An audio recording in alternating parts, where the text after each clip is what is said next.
Sa libération conditionnelle a été accordée. Après 26 ans derrière les barreaux, Jean-Claude Roman va pouvoir sortir de prison. En 1996, il avait été condamné à la perpétuité. Sa vie reposait sur un mensonge. Il a fait croire à sa famille pendant de longues années qu'il était médecin pour l'Organisation mondiale de la santé et avait mis en place des arnaques financières pour pouvoir assurer son train de vie. En 1993, Jean-Claude Roman craint que la vérité éclate et assassine alors son épouse Florence, ses 2 enfants et ses parents. Sa libération accordée aujourd'hui est difficile à accepter pour les frères de son épouse assassinée.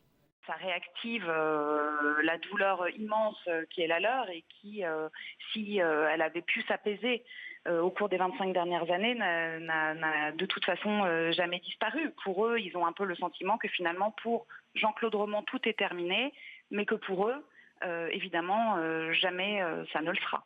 La date de sa sortie de la prison de sa mort n'est pas encore connue. Pendant 2 ans, Jean-Claude Roman sera placé sous surveillance électronique avant d'être soumis pendant les 10 années suivantes à des mesures de contrôle. Interdiction pour lui d'entrer en relation avec les victimes et les parties civiles. Jean-Claude Roman devra aussi réparer les dommages qu'il a causés et se soumettre à des mesures d'examen médical.